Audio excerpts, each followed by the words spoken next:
زما د خپرونې میلمه هغه څوک دی چې په دوحه کې و د سولې مذاکرات هم له نږدې څخه څارل. د جمهوریت د سقوط نه وروسته په افغانستان کې د پاتې سیاسي مشرانو او همدارنګه د اسلامي امارت د چارواکو ترمنځ اړیکه بلل کېده. ټولو ته باوري څیره وه. په پاکستان کې د اسلامي امارت پخوانی سفیر ملا عبدالسلام ضعیف را سره په بحث کې دی. ضعیف صاحب ډېره مننه چې وخت مو راکړ. بحث له جمهوریت له سقوط څخه او مذاکرات څخه پیلوو.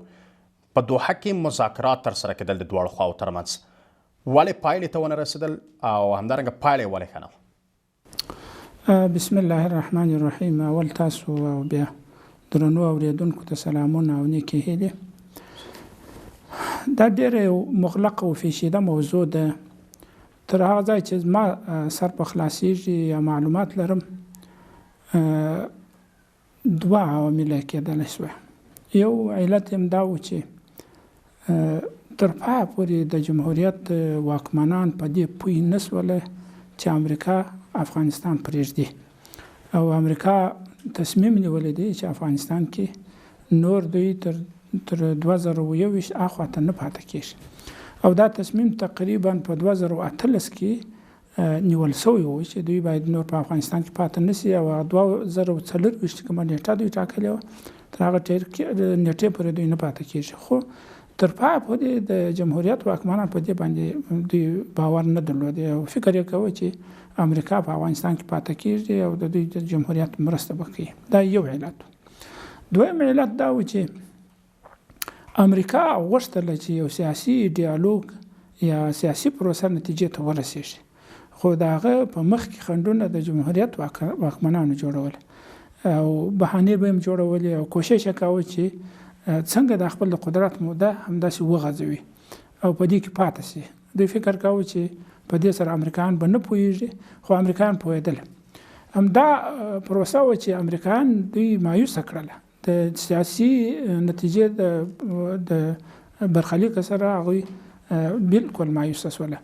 نو دغه دوه علته کېدلی شي چې دا مخکې د دې چې یو نتیجې ته ورسېږي دا پروسه او د قدرت د انتقال په یو سم شکل باندې وشي او چې په خپله سقوط وشو. څه تېرېدل په مذاکراتو کې؟ تاسو څومره معلومات لرئ؟ همالته قطر کې وایي همالته مو له نږدې څارل، پر څه باندې بحث کېده؟ څه د دې واړول چې باید بحث پرې شوی وای، پر څه باندې بحث ونه شو او بالاخره جمهوریت سقوط؟ بحث خو په ډېرو شیانو شاید کېدی، خو د عمده شیان چې وه هغه 3 یا 4 شیان وه چې ورباندې بحث کېدی، او هغه د امریکا اهداف یو طرف ته وه او د طالبانو اهداف چې وه هغه بل طرف ته وه. د طالبانو اهداف 2 وه. یو دا چې د افغانستان څخه باید د اشغال کمبله ټوله شي او په افغانستان کې یو افغان شموله اسلامي نظام راشي. دا 2 اهداف باندې د طالبانو تمرکز تر پایه پورې. او د امریکایانو هم 2 هدف وه. یو دا و چې هغوی غوښته چې یو افغان شموله حکومت په افغانستان کې راشي. البته دا د اسلامي ټکي هغه جلا و د دوی سره. او دویم شی چې د هغو هغه دا و چې افغانستان باید دنیاوالو ته نړیوالو ته امریکا ته داسې یو هیواد وي چې هم با مسؤلیت وي او هم د دې ګارنټي ورکړي چې افغانستان به د دوی په ضد باندې نه استعمالیږي او نه به افغانستان کې داسې چاته پناه ورکول کېږي، ځای ورکول کېږي چې هغه د دنیا منافع تهدید کړي. همدغه اهداف وه. دا جزئیات به ډېر وه، خو اصلي مهم موضوعات همدغه وه چې بحث ورباندې کېدی. کله چې جمهوریت سقوط څه مذاکرات پایلې ته ونه رسېدل او اشرف غني له هېواد څخه وتښتېد، پخواني ولسمشر اشرف غني سره ستاسو اړیکه وه؟ ځکه د هغه په حواله باندې داسې ویل کېږي چې هغه تاسو سره په اړیکه نیولې وه او تاسو تیلي وه چې اسلامي امارت چارواکو ته ووایي چې باید کابل ته رادننه شي او حکومت ونیسي ځکه څوک نشته. همدا ډول یا اشرف غني زما سره تماس نه و نیولی. پخوانی ولسمشر حامد کرزي و هغه زما سره په تماس کې و او هغه تشویش درلودی چې د اشرف غني چې کله د هېواده څه ووتی نو کېدلی شي یو د قدرت خلا راشي او په ګډوډي راشي. نو دوی مسلسل زما سره په تماس کې و تر دې پورې چې ما د امارت د چارواکو سره دوی په تماس کې او د شپې تر 11 بجو پورې تقریبا د زما سره تماس ساتي. تشویش هم درلودی چې یا دته صدمه ونه رسېږي یا بل مشکل را پیښ نه شي. نو وروسته تر 11 بجو بیا د امارت چارواکي د ده سره په تماس کې شوه او حتی د ده د امنیت لپاره هلته خلک ورسېدل نو بیا مطمئن شو. نو د هغه تشویش دا و چې افغانستان په کابل کې چون د قدرت خلا د ګډوډي را نسي او یو چور ګډ نسي او یا داسې چې یو انارشي شکل مختار نسي چې بیا کېدای شي د هغه سره تلفات راسي او جنګ راسي او نور مشکلات راسي. که څه هم د طالبانو او د امریکایانو ترمنځ تفاهم دا و چې دوی به کابل ته په زور نه ننوځي، خو چون د قدرت خلا راغله او د خلکو غوښتنه وه، د حامد کرزي غوښتنه وه، او بیا وروسته امریکایان هم په دې باندې موافق شوه چې طالبان باید دننه راسي خو د سفارت منطقې ته نږدې نه سي. د ملت پر وړاندې څوک مسؤل ګڼئ؟ ملت په وړاندې هغه وخت کې چې که سړی وګوري چې سیاسي مسؤلیت چاته متوجه کېدی نو تر ټولو پورې تر ډېره پورې هغه څوک و چې د قدرت واګ یې په لاس کې وي او د سیاسي پروسې په وړاندې خنډونه ایجادوله او متاسفانه چې د سولې لپاره زما په نظر پوره علاقه نه درلوده. ځکه زه تر دې مخکې چې د انتخاباتو ته راسي زه 2 ځله ورسره کښېنستم او بل د هغه وروسته دی د امارت د چارواکو سره هم کښېنستلي وو. هغوی ته ډاډ ورکړی و چې دی چې کله چوکۍ ته راځي نو فقط د دې دپاره به وي چې چوکۍ د سولې دپاره وساتي، نه دا چې د قدرت دپاره. اول ځل انتخاباتو کې د اسلامي امارت چارواکو سره لیدلي وو؟ د ځینو کسانو سره یې لیدلي وو. نو د 2014 کال ټاکنو کې اول ټاکنو سره چې دی رئیس جمهور سوی نو هغه وخت کې ځینې ناستې سوي وې د امارت د چارواکو سره هم د دې لپاره د غوښتنه کړې وه چې د هغوی سره کښېني چې په یو شکل باندې د ملاتړ هم وشي. خو طالبانو پروسه دا نه وه، پالیسي دا وه چې دوی د یو چا د جمهوریت ملاتړ وکړي، خو ده دا وعدې ورکړې وې چې دی دغه چوکۍ فقط د سولې لپاره اشغالي، نه د قدرت لپاره، او هر وخت چې سوله راځي دی به دا چوکۍ قرباني ورکوي. حتی زما سره چې کله د مجلس کاوه نو ما دا پوښتنه ځینې وکړه چې رئیس صاحب سوله قرباني غواړي، ایا ته دې ته آماده یې چې د سولې لپاره قرباني وکړي؟ نو ده داسې ماته په ځیر وکتله، بیا دا چوکۍ داسې وټکولو که هدف دا یې دا خو زه دا نن هم قرباني ورکوم. نو بیا وروسته بیا هغه خبره نه سوله، پر ټینګ سو په چوکۍ باندې، او د بندیانو موضوع چې د 10 ورځو موضوع وه 6 میاشتې وغځوله. همدارنګه په ټیم کې تغیرات راوستله او صلاحیت ټیم ته ور نه کوي چې هغه د مذاکراتو ټیم و. ځینې شیان و چې هغه د دې باعث وله چې هم د امریکایانو بې اعتمادي په دوی باندې راله، هم د ملت بې اعتمادي باندې راله. نو مسؤلیت تر ډېر پورې دغه چا وي چې هغه د واک مسؤول وي. ضعیف صاحب تاسې اشاره وکړه په لومړنیو ټاکنو نه وړاندې چې اشرف غني ځان کاندیداوه یا نومان کاوه ټاکنو ته، د اسلامي امارت چارواکو سره لیدلي وه. تر کومې کچې چارواکو سره لیدلي وه؟ لوړې کچې چارواکو سره لیده سوي وه. نوم اخیستلی شئ؟ د سولې لپاره اراده د چا لخوا وه او د چا لخوا نه وه؟ ځکه مذاکرات د دواړو اړخونو ترمنځ وه. د سولې لپاره اراده خو د ټولو وي، ځکه سوله هر چا غوښتله خو د خپلو شرایطو مطابق. اما په هغه شرایطو چې سوله راتلله زما په نظر چې تر کومه ځای چې ما ته معلومېدله هغه دا و چې د قدرت قرباني ورکول کېدله. ما د سولې ټیم چې د جمهوریت لخوا جوړ شوی هغه سره به ملاقاتونه کېدل، راتله به مشورې به یې راسره کولې. هغوی ته هم ما دا خبره کړې وه، حتی اشرف غني ته هم ما دا خبره هغه وخت کې کړې وه چې طالبان من حیث د رئیس جمهور چې ته پاتې سې 1 دقیقه یا 1 ساعت هم تا نه مني، ځکه هغوی د خپل دا کومه مبارزه چې کړې د دې ته یو غیر مشروع نوم نه ورکوي. نو که تا په قدرت کې مني او د رئیس جمهور په حیث دې مني نو د خپل ټوله پروسه یې د خپل ټوله مبارزه غیر مشروع بلل کېږي. نو ته په دې فکر مه کېږه او نه دا ټیم باید په دې فکر کې سي چې دغه مشروعیت په طالبان دوی ته ورکړي، هېڅ وخت یې نه ورکوي. نو متاسفانه چې تر پایه پورې د کوشش دا و چې دغه مشروعیت باید واخلي. حد اقل طالبان دی که یوازې دی په ریاست جمهوري کې پاتې سي باید یو مشروعیت واخیسته سي. دلته کېدای سي سیاسي اهداف هم وه، ځینې کړي د نړیوالو هم کېدای سي دوی ته دا مشوره ورکوله چې که دی د قدرت لرې کېږي یا یو بل څوک راځي نو دا ټوله پروسه دغه چې د 20 کاله دوی ته نیول سوي وه، دنیا ورسره همکاري کړې وه، دا ټوله بیا غیر رسمي شکل شکل باندې معلوم سي او د اشغال هغه بڼه چې دلته تطبیق شوی هغه یقیني سي. نو دنیاوال هم نه غوښته دې ته مشورې ورکولې چې ټینګ سي ځینې خلک ځینې نړیوال، خو اما امریکا په دغه کچه زما فکر نه و. مونږ چې د حکومت د پخواني حکومت چارواکو سره مرکې کړې او که اوس په کابل کې پاتې دي ورسره مرکې کوو، هغو دلیل دا دی چې د امریکایانو او طالبانو ترمنځ په دوحه کې مذاکرات چې کله شروع سو تړون په فبروري کې راسلیک سو، هغې راوروسته جمهوریت لمنه ورټوله سوې وه. تاسو هم په دې باور یې؟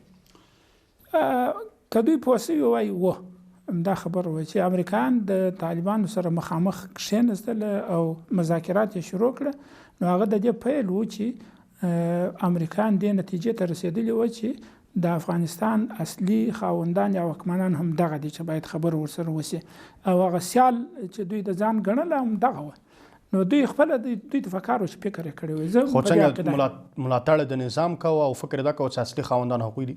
او بالکل ملاتړ د نظام ځکه کوه چې د دوی سره ولاړ وه، خو د دوی ملاتړ و د دوی سره ولاړ وه، اما د واکو د افغانستان د خاورې او د یو سیال په توګه نه، بلکې د یو لاسلاندې نظام په توګه.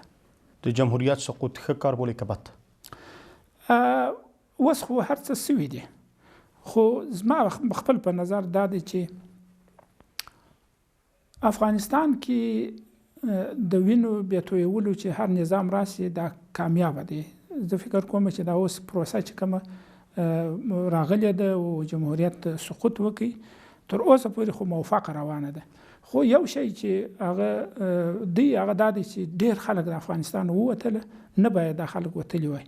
افغانستان کې د هر وخت لپاره زما په عقیده دا ده چې افغانستان هغه وخت خوندي پاتې کېدلی شي چې افغانان په دننه افغانستان کې خوندي سي او ټول افغانان دلته وي، او داسې یو حکومت وي چې دا ټول افغانان دا فکر وکړي چې دا زموږ حکومت دی، دفاع هم ورڅخه وکړي، د ځان حکومت یې وبولي، په خارج او په د باندې کې او په دننه کې د ټول د هغه څخه دفاع وکړي. دغسې یو حالت باید رامنځته سوی وای. البته د قدرت انتقال باید په سوله ییز شکل باندې سوی وای. سقوط بیا بله خبره وه، د سقوط په شکل نه بلکې انتقال د قدرت باید سوی وای. همدغه نظام ته لکه چې اوس دی سوی وای، خو په داسې شکل باندې چې هیڅ شی پکې نه وای ضایع سوی. اوسنی حکومتولي څنګه مخته روانه ده؟ طالبان الحمدلله د امنیت پر راوستلو کې کامیاب دي تر اوسه پورې، او ملت هم ورسره همکاري کړې ده، ورسره کوي تر اوسه پورې. خو ځینې شان دي چې هغه ځینې د نړیوالو مسؤلیت جوړېږي او ځینې خپله د طالبانو د نظام یا د افغانستان د اسلامي امارت مسؤلیت جوړېږي. څو مسؤلیت دي چې دوی باید ورته متوجه سي. یو دا چې ملت سازي ډېر یو بنیادي فکر دی. ملت سازي په دې معنا چې خلک ټول باید په دې فکر سي د افغانستان د هر کنج او د هر قشر او د هر قبیله او د هر قوم په دې فکر سي چې دا حکومت زموږ حکومت دی او دوی باید دفاع ځنې وکړي. دا یو داسې د ملت سازي دپاره د دوی ته پکار دی.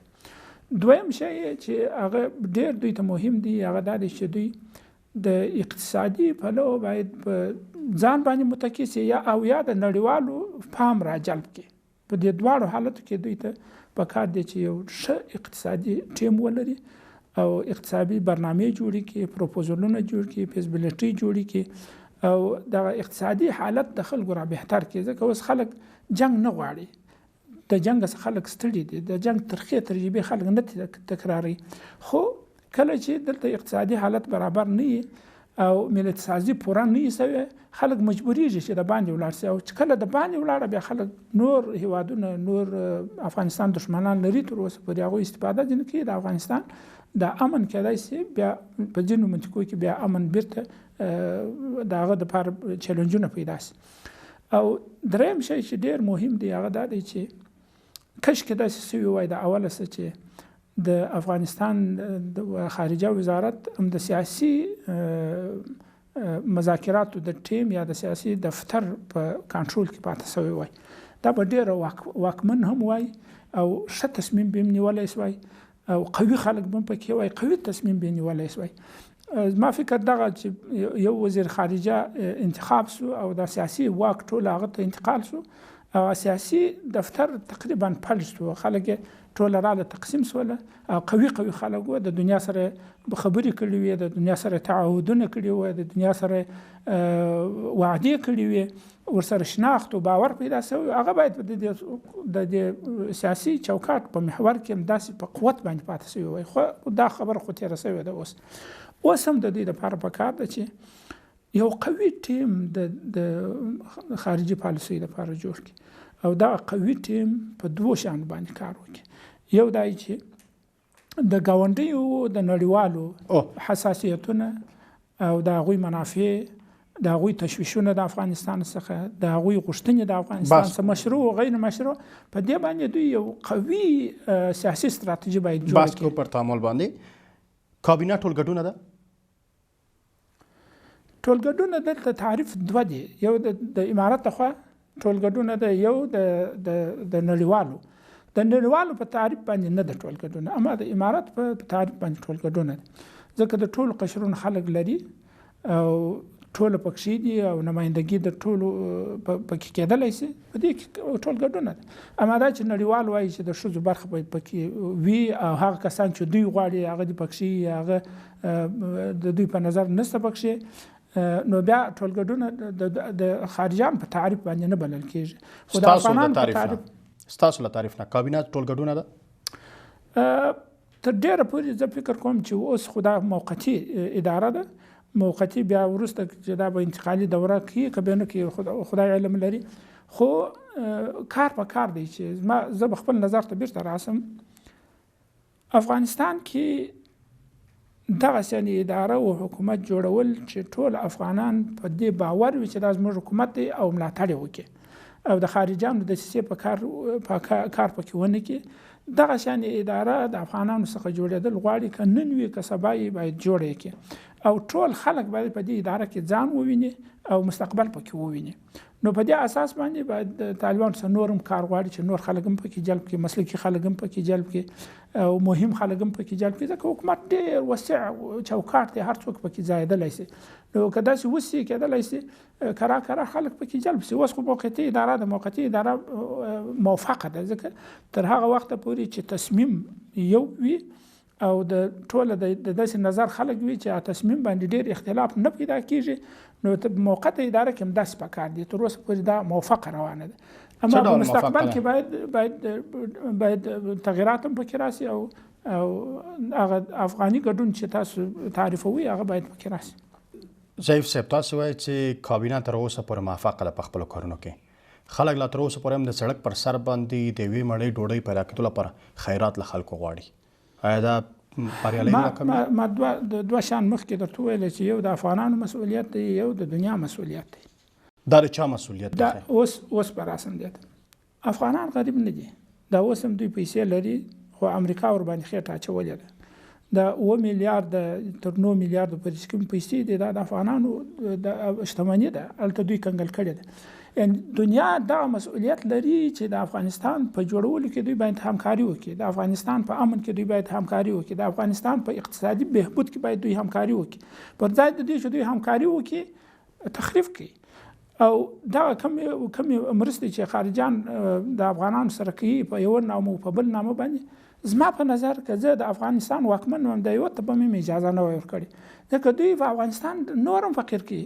زه د وینم زموږ په کلي کې غني سړی او فقیر سړی ټول اوس فقیران دي، فقیر او غني ټوله یو کړه، د یوې بوجۍ دپاره ټوله پسې ځغلي ورته ولاړ دي. او ځینې خلک دی چې اوس یوازې همدا دنده ګرځېدلې ده چې اوس چیرې خیرات دی او چیرې کومک دی په هغه پسې ټوله ورځ ټوله شپې ورته انتظار کوي. افغانستان کې یو بد حالت تخ کړی د افغانستان خلک دغه شی نیم نه ولکه دا اوس چې دی. او ما ته خو زه خو د کلیوال په حیث باندې ماته معلومات کېږي دومره غریب هم ولا کوي، داسې غریب هم نه دی لکه دا چې اوس دی په یوه ګونۍ پسې د ملل متحد دفتر ته هم ولاړ دي، انجوګانو ته هم ځغلي و نور ته هم ځغلي، دوی غربت هم نه دی. خو مشکل څه شی دی؟ احتمالا ځینې کسان همداسې واوسي چې د سرخان پر سر باندې څه ونه لري، اړ دي چې دا کار وکړي. دا منم دا د حکومت مسؤلیت دی چې هغوی ته باید هم کومک ورسي، هم کار و زمینه ورته د کار برابره کړي، دا باید وکړي. مګر په دغسې شکل باندې چې دنیا مسؤلیت لري چې پر ځای د دې چې خلک فقر ته مجبوره کړي، خلک خیرات خور اموخته کړي، خلک مفتخور اموخته کړي، دوی باید پروژې دلته عملي کړي چې خلکو ته کار پیدا شي. ولې حکومت دغه کار ته اجازه ورکړي؟ ولې حکومت نشي کولی مخنیوی وکړي؟ که چیرې دا مسله د حکومت په ستراتیژي کې کار نه لرم، خو که زه د یو واکمن په حیث یم زه به یوې NGO ته یا ملل متحد ته وتم دا اجازه ورنکړم چې مفت خلکو ته خیرات ورکړي. دوی باید دلته زمینه د کار برابر کړي چې څونه پیسې راځي هغه باید په پروژو ولګېږي، هم به د خلکو دپاره کار وي، هم به خلک د خپل مټ باندې متکي وي، نه دا چې خیرات وګوري، هم به پیسې د چا په درد ولګېږي. اوس دلته که 2 میلیارد ډالر راځي که 1 میلیارد راځي همداسې هوایي ځي یا په معاشونو کې ځي یا په خیرات کې ځي، هېڅ چاته هم ګټه نه رسېږي او بنیادي کار نه پکېږي. نو دلته د دنیا مسؤلیت هم جوړېږي چې په افغانستان کې هغه څه چې دوی که رښتیا غوښتل چې په افغانستان کې یو اداره رامنځته شي، افغانستان کې جنګ ودرېږي، خو جنګ هم درېدلی، یو اداره هم نسبي رامنځته شوې ده. ولې ورسره همکاري نه کوي؟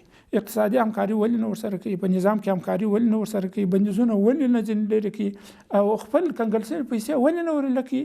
د افغانانو خو به د هغه شتمني ده که افغانستان ته سمه برنامه جوړه سي او دغه پیسې چې کنګل شوي دي دا ازادې سي، په پروژو باندې ولګېږي، کېدای سي افغانستان کې غربت پاتې نه سي او خلکو ته کار پیدا سي، هم د فرار مخه پکې ونیول سي. مننه. اوس هم لنډه دمه بیرته راګرځو.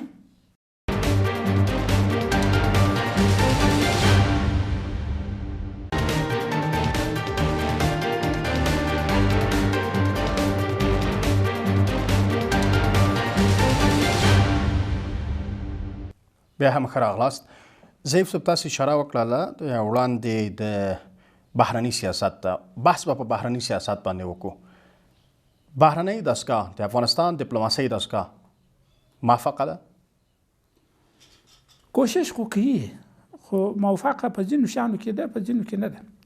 دا چې د ځینو هیوادونو توجه را جلب شوې ده دا موفقیت دی، خو دا چې د دنیا توجه نه ده را جلب شوې نو دا بیا غیر موفقیت دی. ډېر کار پکار دی. خو زه یو دغه چې لرم یو فکر مې د ځان سره درلود، هغه دا و چې کشکې دغه د ډیپلوماسۍ دستګاه دا چې په قطر کې و دا داسې را انتقال شوی وای تر هغه وخت چې دا د رسمیت موضوع یو طرفه کېدلی او د دنیا سره یو تعامل ته رسېدلی، همدا دستګاه په سیاست کې همداسې پاتې شوی وای، خو متاسفانه هغه ونه سول. یعنی وزیر باید نه وای؟ وزیر باید وای، خو دغه دستګاه ټولو باید کار کړی وای. خو اوس هم د کابینې کې غړي ورسره دي، د سیاسي دفتر وزارت خارجه کې باید کار کړی وای، د وزارت خارجه یو بورډ په شکل باندې دا کار شوی وای، د ستراتیژیک ګروپ په شکل باید دا کار شوی وای، او د ټولو دغه قوي خلک وو، قوي څېرې وې، دنیا مور باندې اعتماد کاوه، موږ مور باندې اعتماد کاوه، د دنیا په تعامل کې هم پاتې شوي وه. دا که دغسې پاتې شوي وای کېدلی شي ډېر مشکلات حل شوي وای. خو د سیاسي دفتر کسان خو لا تر اوسه پورې هم شته، په کابینه کې هم دي، په وزارت خارجه کې هم شته. توزیع شوله ټوله په مسؤلیتونو، په نور مسؤلیتونو کې اخته شوله. هغه سیاسي خپله دنده اصلي چې هغه د سیاسي دفتر دندې وي هغه ځینې پاتې شولې، په نورو شیانو کې راغله. دا زما نظر دی، کېدای شي زه په دې کې غلط یم، خو دا زما نظر دی. اوس هم سیاسي کار ډېر زیات پکار دی، سیاسي استراتیژي پکار دی چې موږ د ټوله دنیا سره د تعامل سیاسي استراتیژي ولرو. کېدای شي دا د وزارت خارجه د تعامل لوړ وي، ځکه وزیر خارجه یو نماینده دی، یو مندوب دی، هغه کولی شي یو خبره یوسي او بیرته راوړي. یعنی صلاحیت نه لري، تصمیم نسبه کې نیولای، په ځینې شیانو کې نیولی شي، خو ځینې شیان تر تصمیم لوړ دی، د کابینې تصمیم دی، تر هغه لوړ دی د امیرالمؤمنین تصمیم دی. هغه تصامیم یو لویه پراخه سیاسي استراتیژي غواړي. که چېرې جمهوریت ته رقم تعبیر سي چې جمهوریت کې هم صلاحیتونه یو کس ته محدودېدل چې بالاخره د ناکامۍ لامل شوه، که اوس مهال بیا یو کس ته دا صلاحیتونه ورکول کېږي او وزیر صلاحیت ونه لري، خو فکر نه کوي چې بیا د ناکامۍ خواته شو؟ زه په دې عقیده خپل د مشورې په شکل هم دی، کله کله بحث د دې دپاره چې څوک ګټه ځینې واخلي. زه په دې عقیده یم چې یو ستراتیژیست قوي ګروپ یا ټیم د افغانستان لپاره پکار دی، تر هغه وخته پورې چې د افغانستان په یو نورمال حالت ته راګرځي. دا باید ټوله ورځ ناستې په دې باندې کار وکړي چې څنګه کولی شو د چا سره څنګه تعامل وکړو. مثلا چین ته سفر لرو، پاکستان ته سفر لرو، ایران ته سفر لرو، روسیې ته سفر لرو، د هغوی خلک راځي، د هغوی غوښتنې دي، څنګه د هغوی سره تعامل کولی شو. په دې مخکې چې دا ګروپ هلته ځي، دلته یو قوي فني مسلکي استراتیژي خلک باید ناست وي، ورسره جوخ د چارواکي ورسره ناست وي، په دې باندې مطالعه وکړي، یعنې اجنډا ورته برابره کړي چې پر هغه باندې ولاړ شي. دا اجنډا باید د استراتیژي په اساس باندې وي. ستراتیژي باید مخکې جوړه شي. هر ملک چې اوس موږ دلته یو یا ورسره کښېنو یا دلته زموږ سره علاقه ساتي د افغانستان سره، هغه مختلف موخې لري. مثلا زه د ایران په اړه باندې، ایران زموږ څخه کومې غوښتنې لري؟ دا غوښتنې مشروع دي که غیر مشروع دي؟ کم تشویشونه لري زموږ سره، کم مشترکات زموږ سره لري، او په څه شکل باندې تعامل ورسره کولی شو؟ دا د دې ټول لپاره یو قوي استراتیژي پکار. ولې دغه ټکي ته نه رسیږو؟ نه پوهېږم، کیدای شي زه به غلط یم، خو که نه یې باید کار پر وسي په دې باندې. که په دې باندې کار وسي، زه په دې باور یم چې که په سټپ په سټپ موږ په ستراتیژي مطابق د یو چا د تصمیم نه، د ستراتیژي مطابق موږ مخته ولاړ شو، بیا مشکلات حل کېږي.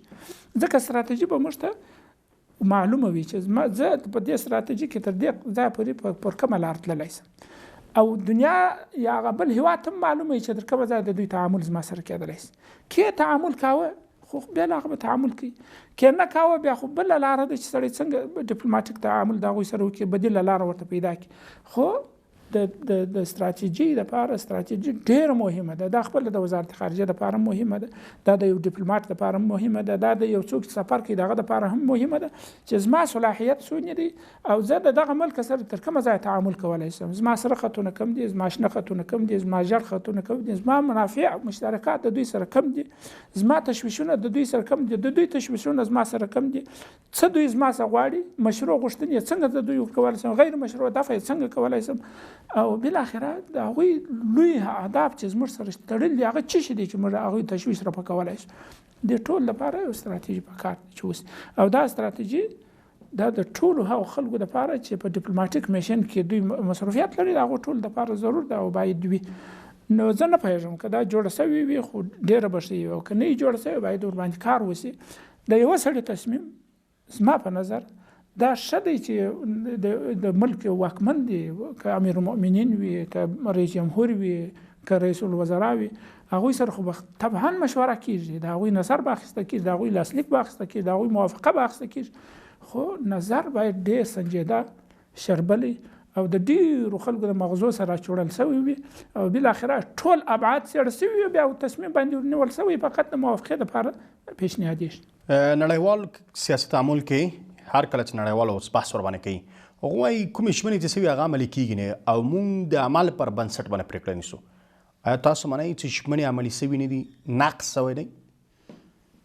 زه فکر کوم تر کومه ځایه چې په سیاسي مذاکراتو کې د امریکانو سره ژمنې وي، هغه خو تر ډېره پورې عملي وي، خو متاسفانه چې د دوی لخوا د ژمنو کې دغه راغلي، ځنډ راغلي، خنډ راغلي، د طالبان لخوا نه دی راغلی. مثلا اول تصمیم چې نیول سوی و چې مخکې چې دا قرارداد امضا کېږي په دوحه کې په 29 د فبروري باندې، نو 2 ورځې به وربند کېږي، او دا یو ټیسټ و د طالبان دپاره چې دوی دغه کې چې طالبان ټیسټ کړي چې دوی په دې کې موافق کېږي او که نه، او په مابین کې اختلاف شته که نه، څوک موافق دي او څوک مخالف دي. خو دا 2 ورځې ډېرې موافقې وې، دا یو ټیسټ و د دوی دپاره. بیا قرارداد وشو، بیا دویم ټیسټ د امریکایانو دپاره و چې په 10 ورځې کې به دا 15,000 بندیان ایله کېږي، چې بیا 6,000 ځل به د جمهوریت بندیان چې ایله کېږي، او 15,000 به د طالبان بندیان، او دا 10 ورځې. دا 10 ورځې 6 میاشتې ورسېدې. دا اوس د دوی د خوا څخه د خنډ راغلی که د طالبان د خوا.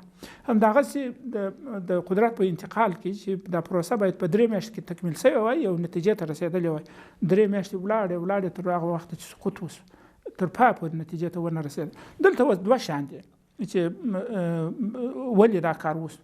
یو دا چې امریکایان د طالبانو سره په مذاکراتو کې ناکامه راغله، خپل عهدې پوره نه کړې، دا یو. یا دا چې دوی د جمهوریت سره په خپلو عهدو وعدو کې پاته راغله، هر شی چې و، خو طالبان ته پاته راغله. طالبان ته پاته راغلل د پړه چې دوی اوس په طالبانو چې زه فکر کوم بې انصافي ده. د نجونو پر مخ د ښوونځیو تړل د نړیوال لپاره اوس مهال سره کرښه ده، او په وروستیو کې تصمیم پر همدې و چې ښوونځي باید حمل میاشت کې خلاص شوي چې بیا هم بند پاتې شول. څه ډول پرېکړه ده؟ ولې دغه ډول پرېکړه نیول کېږي؟ په دغه موضوع کې تاسو به هم لیدلي افغانان بیخي یو دریځ ته رسېدلي دي. زه په خپله د دې طرفدار نه یم چې د خارجیانو په فشار باندې د خارجیانو د غوښتنو سره د افغانانو غوښتنې وتړل شي. هیڅ وخت د دې طرفدار نه یم، او هیڅ وخت باید په دې مورد د خارجیانو ته غوږ ونه نیول شي، د دوی خبره باید نظر انداز شي. اما د افغانستان د افغانانو د اتباعو د حقوق په اړه زه دې طرفدار یم چې د نجونو تعلیم هر څومره چې ژر کېږي هغوی ته زمینه برابره شي.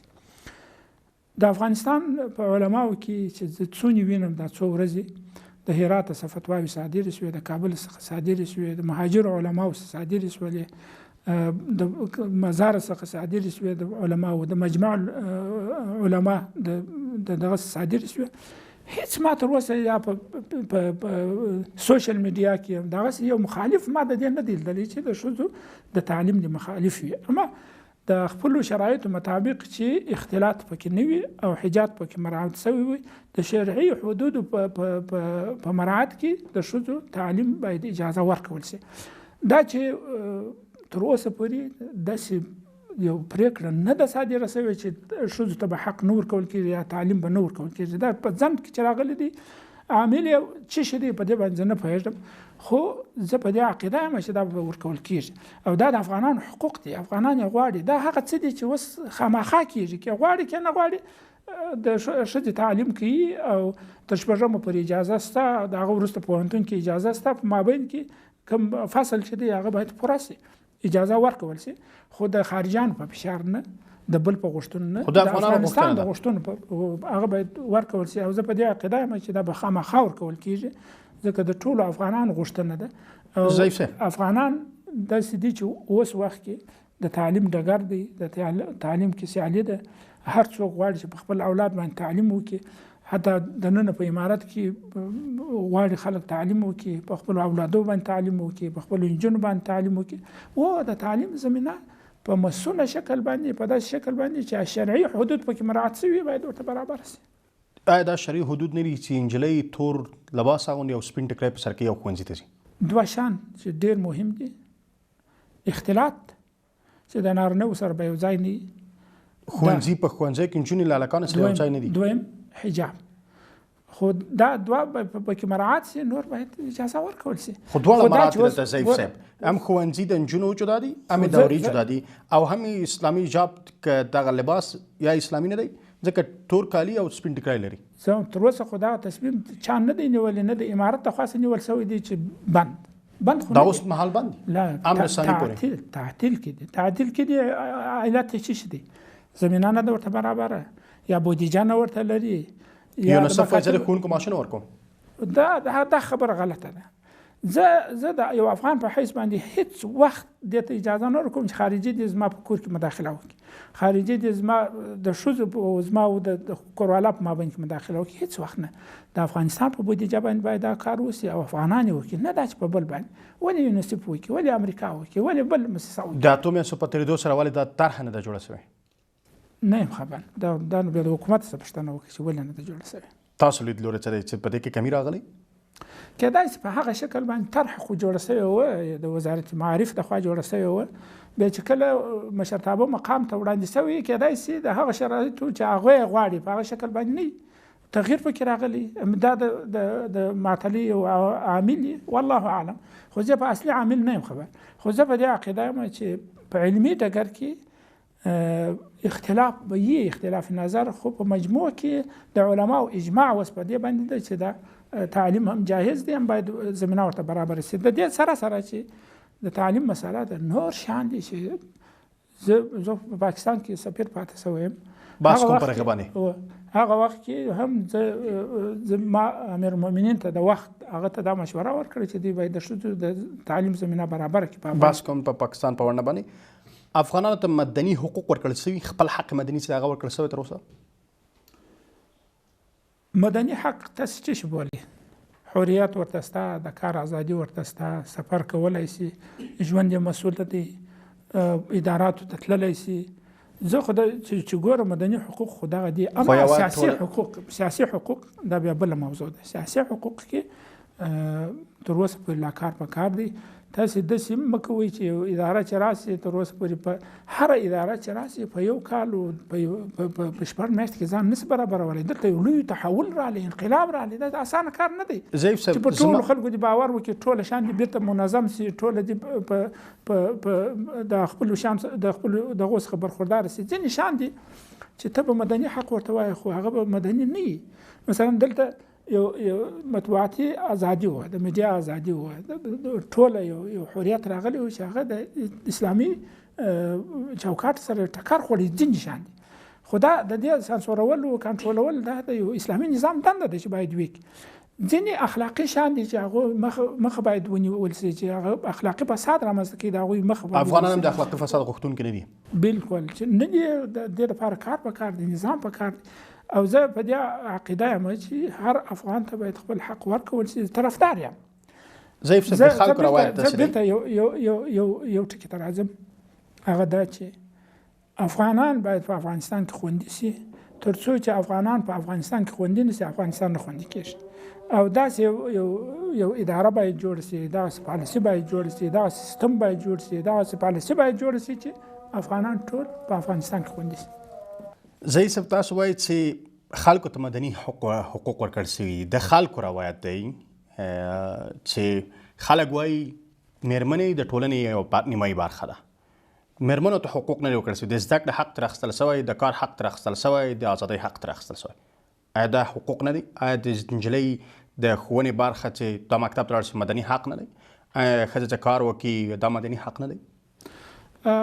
زه د دې ټولو شیانو دپاره یو شی کافي بولم چې کېدای شي مخکې ما په ټویټر هم دا شی لیکلی، اوس هم وایم. د ښځو د کار، د ښځو د سیاسي فعالیت، د ښځو په سیاست کې د ونډې، د ښځو د تجارت، د ښځو د تعلیم دپاره، د دې ټولو دپاره باید یو پالیسي جوړه شي.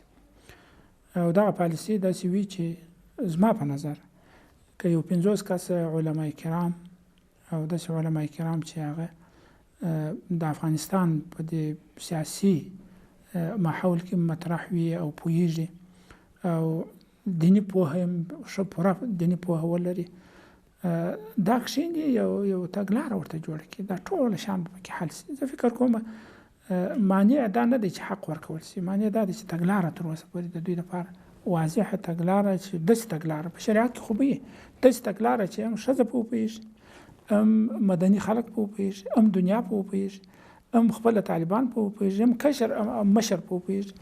دغه شانې تګلاره غواړي د طالبانو څه چې ورته جوړه کړي. نو که یې جوړه کړي دا ټول مشکلات کېدای شي پکې حل شي. ضعیف صاحب یو بله مسله د همدې حقوقو کې بیا هم وایم د خلکو خبره ده، نه زما. د خلکو خبره دا ده چې پخواني نظام کې امنیتي ځواکونو کې خلکو کار کړی دی او د نظام څخه وروسته هغو له وظیفې لرې شوي دي. اوس مهال هغو ربړول کېږي یا ځورول کېږي په ځینې مواردو کې د بخښنې عمومي فرمان نقض کېږي. ولې؟ چې څوک دا کار کوي هغه د عفو د فرمان سرغړونه کوي. زه فکر کوم د امیر المؤمنین په تایید سره هغه فرمان په تایید سره بیا په شوراو کې بیا چارواکو ته بیا مسؤلینو ته دا پیغام ورکوي چې باید څوک ونه ځورېږي. دا خو ملک دی، یو لوی ملک دی، خامخا به داسې شیان واقع کېږي. خو دا چې باید شریعت ته راکش شي، باید قانون ته راکش شي چې څوک سرغړونه ونه کړي، هغوی باید مجازات شي، پاته نه شي. دا مهمه ده. مګر د سرغړونو مخ څوک نه شي نیولی. دلته داسې خلک داسې څه پېښ شوي. زه به یو شی درته وایم. جلال آباد ته تللی وم.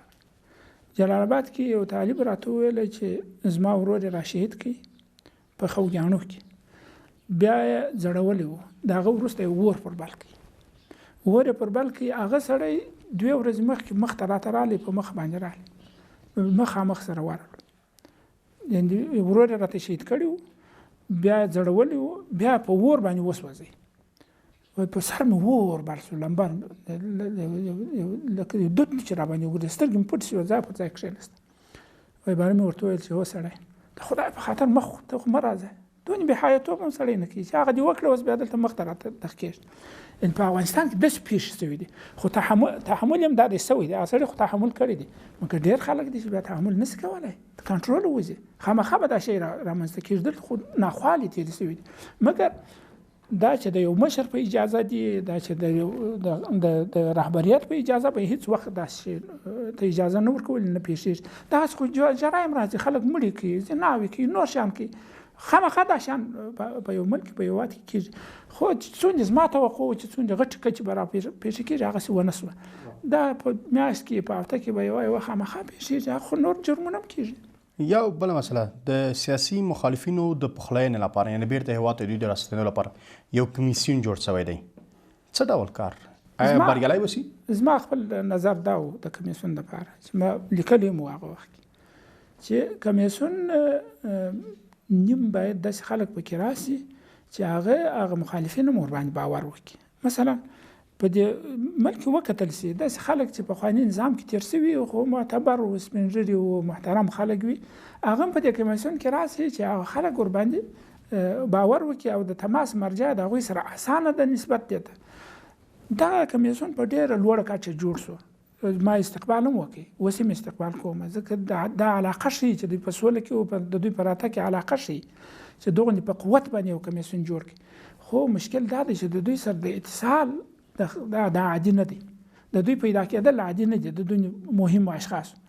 نو که دغه نور خلک پکې شامل وي او 4-5 کسان سپین ږیري پکې شامل وي، هغوی سره به اتصال تلیفون کول رابطه ورسره ډېره اسانه وای، بیا به بیرته دغه تصمیم هم هغو خلکو تلای چې دا مشران دي. نو که هغه ورسره یو ځای سوي وای دا به ښه. زما خپل نظر داسې اوس خو دا ونه سوه. اوس یو شی ورته پکار دی چې یو قوي دارالانشا ورته جوړه کړي. خو دا دارالانشا داسې نه وي چې داسې خلک پکې راشي څوک یې نشي پیدا کولی.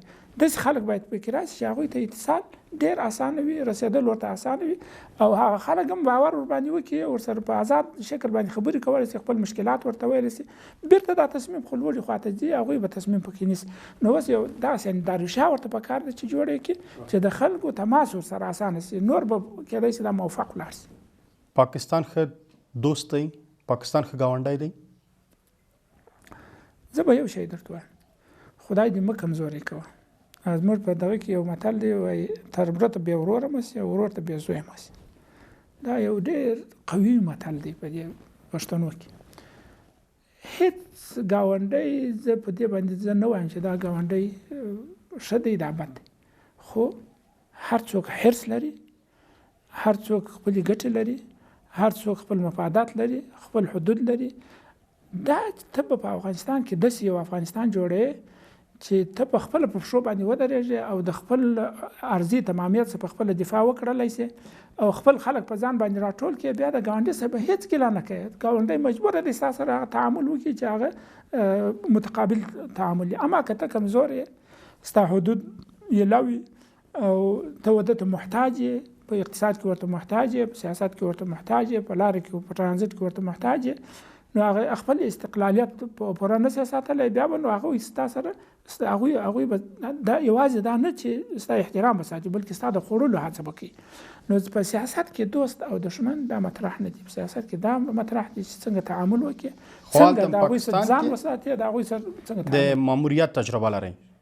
د پالیسي د افغانستان په وړاندې څه ډول ده؟ آیا صادقه دی؟ باور کیدونکی دی؟ باید باور پرې وشي؟ زه به خپل دغه ته راسم، خپلې خبرې ته زه په هېچا باور نه کوم. زه به یوازې باور په خپل ځان کوم.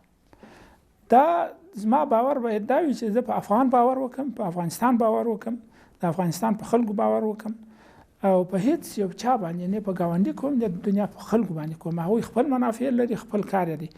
او په سیاست کې دا غلطه خبره ده چې یو څوک چاته وایي چې ته زما ورور یې، زما ګاونډی یې، زه به داسې تعامل در سره کوم. اوس مهال موږ په ورورۍ کې ول کېږو، موږ په ورورۍ کې صدمه وینو، موږ په ورورۍ کې خلک زموږ د ورورۍ او زموږ د صداقت څخه استفاده کوي.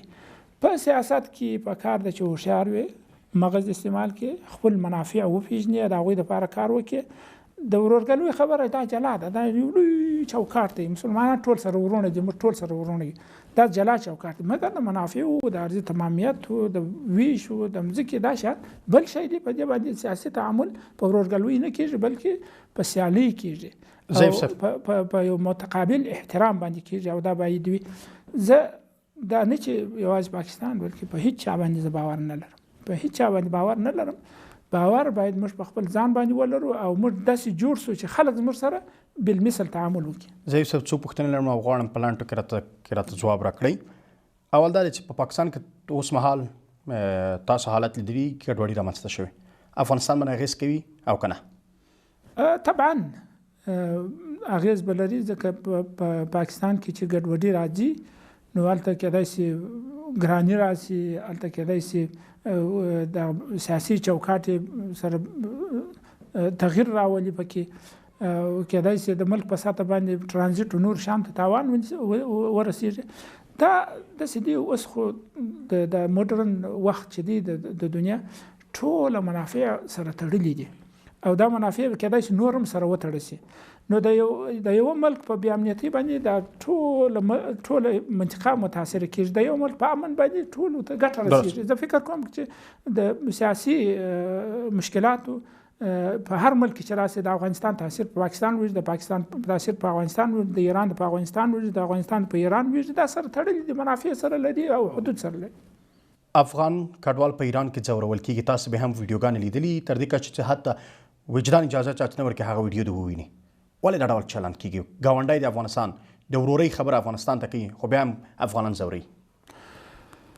متاسفانه سړی په ځورېږي او خواشینونکی ده. نه باید یو ګاونډی بیا یو ځان ته مسلمان وایي دغسې تعامل د یو چا سره باید ونه کړي. ظالمانه او بې رحمانه برخورد د یو مسلمان سره چې هر څوک یې باید ورسره ونیسي، حتی د یو انسان سره باید ونیسي. خو خدای دې رحم وکړي. په افغانستان کې زموږ د افغانانو لیوالتیا دا یې چې غرب ته ولاړ سو، جرمني ته ځان ورسوه، ترکیې ته ځان ورسوه، ډېرو خطراتو ته ځان ورکوي. خدای تعالی دې دوی زموږ افغانستان هم داسې کړي چې موږ د ګاونډیانو ته محتاج نه سو. دا احتیاج ډېر بد دی، دا زموږ محتاجي ده چې دوی زموږ سره داسې کوي. که موږ ورته محتاج نه وای ولې به داسې کولی؟ موږ په پاسپورټ باندې تلای، موږ په قانوني لاره باندې تللی، خو هېڅ مشکل به نه. نو یو څه د افغانستان د خلکو څخه کار غواړي، خاصتا د چارواکو څخه د واکمنانو څخه کار غواړي چې په دې باندې څېړنه وکړي چې د خلکو د تګ مخنیوی وشي، خلکو ته د کار زمینه باید په افغانستان کې برابره شي، د خلکو تشویشونه باید رفع شي، خلک باید دې ته لیوالتیا پیدا نه کړي چې د باندې ولاړ شي او خپل بهتري د ژوند په د باندې کې وویني. نو ډېر شیان دي چې سره تړلي دي. خو په هر صورت زه دغه تعامل چې په ایران کې کېږي د غیر بشري دی او زه غندمه. خدای تعالی دې موږ د دې احتیاج وباسي. ضعیف صاحب د خپرونې وخت هم کم پاتې دی او غواړم وپوښتم چې موږ په انتخابات ولرو؟ کېدای شي ژر یې ونه لرو. پرېکړه نیونه باید څه ډول وشي؟ تر اوسه زه نه شم ویلی په دې باندې. تر اوسه پورې چې دا چې د افغانستان کې یو دستور او یو اساسي قانون جوړ نشي، سړی نشي ویلی. ځکه یو اساسي قانون باید تدوین شي، د هغه په اساس باندې بیا د ملک آینده جوړیږي. نو تر اوسه چې اساسي قانون موږ هغه تیر اساسي قانون کېدای شي د افغانستان اسلامي امارت ته د منلو او نوی اساسي قانون جوړ شوی نه دی، نو سړی نشي ویلی چې د افغانستان مستقبل او د افغانستان آینده تشکیلات او د افغانستان د حکومتداري سیستم به څنګه وي. تاسو ملت جوړونه په اساسي قانون پورې تړئ او خپل وایي چې اوس اساسي قانون نشته، خو ملت جوړونه شته. ملت جوړونه دوه، یو دا دی چې ملت جوړونه څنګه کولی شي. دا په دوې لارې کېږي. په ځینو ملکونو کې داسې وي چې مطلق حکومتونه داسې وي چې اماراتي وي یا سلطنتي وي یا ملکي وي، لیکن پکې امن وي او دغه د ملت سازي فکر هم پکې وي، خلک پکې خوندي وي، کار زمینه ورته برابر وي، خلک وي حکومتو کې وي، کار کوي. دا هلته کېدلی شي. دا د اساسي قانون د هغه سره د انتخاباتو سره دغه نه لري، تړاو نه لري. اما اساسي قانون دا یو بل شی دی چې د ملک ضرورت دی. د ملک اساس جوړي، ټولو ته یو لایحه په لاس ورکړي، یو قانون په لاس ورکړي چې خلک څنګه تعامل وکړي. دا باید حتما جوړ شي. او صحیح ده، موږ یو اساسي قانون لرو چې قرآن او سنت دی، دا زموږ قانون دی. خو دا چې د عوام دپاره، د خلکو دپاره چې عام او خاص ټوله په وپوهېږي او دنیا هم په وپوهېږي او دا چې دنیا چې تعامل کوي د یو ستراتیژي په اساس باندې، د یو اساسي قانون په اساس باندې کوي. خلک چې تعامل کوي په یو اساس باندې کوي. د تقنین مرجع یو ده، اما د تقنین د قوانینو کتاب چې دی چې دستورالعمل ورته ویلی شي، اساسي قانون ورته ویلی شي، دا بل دی چې خلک د هر چا دپاره لایحه ورکوي چې څنګه ژوند وکړي. دا ډېره مهمه ده چې جوړ شي. د افغانستان درننګه بیرغ په وړاندې مو لیدلوری څه دی؟ زما په نظر ماته دا مهمه نه ده، ماته امن مهم دی. بیرغ نه دی مهم. سپین بیرغ، شین بیرغ، تور بیرغ، درې رنګه بیرغ، دا چې څوک ورباندې موافقه وکړي کېدلی شي. اما دا چې سړی دونې تایید باندې وکړي چې در ټولو شیانو ترجیح یو بیرغ ته ورکړي، یو ټوکر ته ورکړي، دا دغه نه ده، دا مهمه نه ده. مهمه دا ده چې زموږ ملک څنګه جوړ شي، اساس یې څنګه جوړېږي، امن څنګه راتللی شي، وینې تویېدل څنګه پکې بندېږي، دا مهمه ده. ډېره زیاته مننه کوم ضعیف صاحب چې وخت ونه کړ کور مو ودان. خیر له تاسو قدرمنو لیدونکو هم ډېره زیاته مننه چې تر دې دمه مو زموږ ملتیا وکړه. تر بیا ښه وخت.